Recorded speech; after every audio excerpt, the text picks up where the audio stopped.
Assalamualaikum warahmatullahi wabarakatuh. Perkenalkan, nama saya Rohmani dari Universitas Setiabudi Rangkas Bitung Kampus Baya dengan NIM F4112124182 dengan prodi Pendidikan Guru Sekolah Dasar. Di era kurikulum merdeka ini, kita mendengar dua model pembelajaran raksasa yang dirancang untuk mengaktifkan kelas. Nah, yaitu PBL dan PJBL. Melalui video presentasi ini, saya akan menyajikan kajian komparatif mendalam mengenai persamaan, perbedaan, hingga seni penempatan kedua model ini dalam ruang kelas sekolah dasar. Mari kita mulai pembahasannya. Di era kurikulum merdeka ini, kita sering mendengar dua model pembelajaran raksasa yang dirancang untuk mengaktifkan kelas. Nah, yaitu PBL dan PJBL. Nah, mungkin teman-teman juga udah pada tahu ya, apa itu PBL dan apa itu PJBL. Melalui video presentasi ini, saya akan menyajikan kajian komparatif mendalam mengenai persamaan, perbedaan, hingga seni penempatan kedua model ini dalam ruang kelas sekolah dasar. Mari kita mulai pembahasannya. Untuk mempermudah kita memahami esensi dasarnya, mari kita analogikan kedua model ini sebagai dua profesi yang berbeda. Nah, detektif dan arsitek adalah dua profesi yang akan kita bahas sekarang.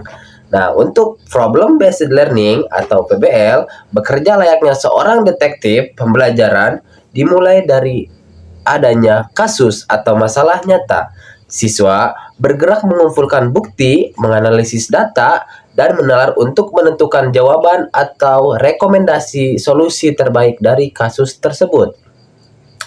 Di sisi lain, project based learning juga atau yang disebut dengan VJBL bekerja layaknya seorang arsitek. Pembelajaran berfokus pada proses merancang dan membangun.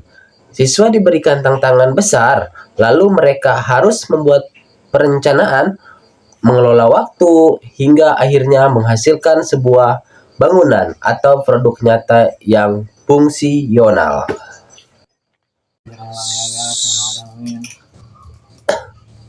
Meskipun memiliki orientasi yang berbeda, kedua model ini lahir dari rumpun yang sama.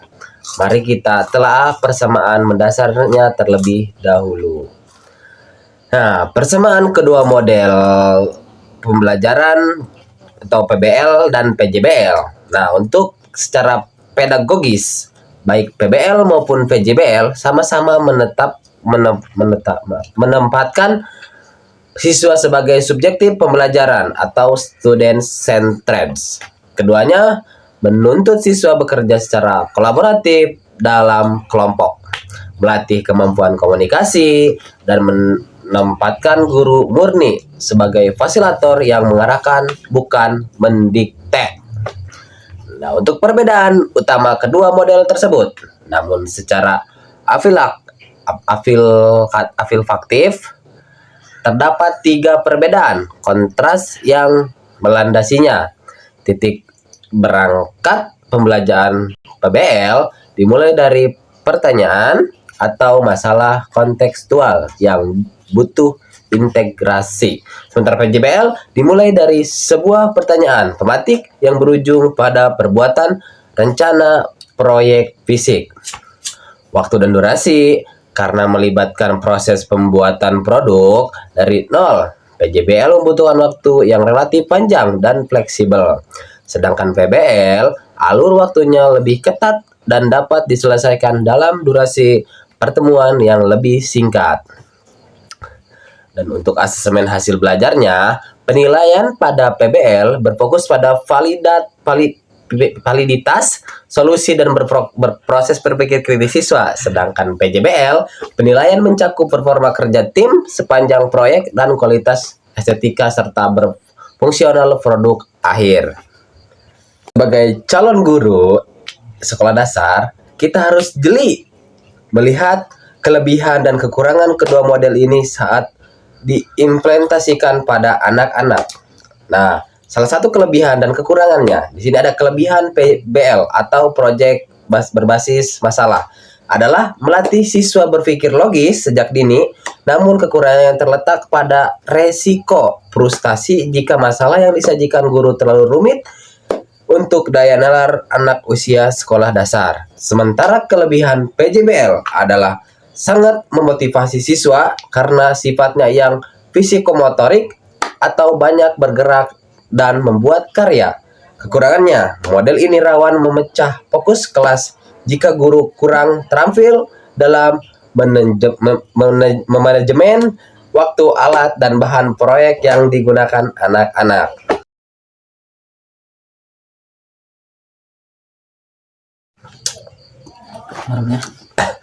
Sebagai kesimpulan akhir dari kajian komparatif ini, baik PBL, PJBL, tidak ada yang lebih unggul satu sama lain.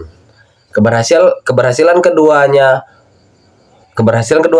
yaitu model ini sepenuhnya bergantung pada ketepatan guru dalam memilih materi. Rekomendasi saya, gunakanlah PBL saat Anda ingin mengasah penalaran anak pada materi yang penuh analisis data, seperti materi pecahan, matematika, atau membaca pemahaman, dan gunakanlah PJBL ketika Anda ingin mengembangkan kreativitas konkret, seperti membuat peta konsep, rangkaian listrik sederhana, atau karya seni. Demikian pemaparan kajian komparatif dari saya. Semoga dapat memberikan pandangan yang bermanfaat bagi semua dalam merancang pembelajaran di sekolah dasar. Mungkin itu saja presentasi dari saya. Kurang lebihnya mohon maaf. Jangan mencari yang sempurna, tapi sempurnakanlah yang ada. Karena kesempurnaan hanya milik Allah Ta'ala. Wabillahi taufiq wal hidayah. Wassalamualaikum warahmatullahi wabarakatuh. Salam anak hebat Indonesia Raya Merdeka.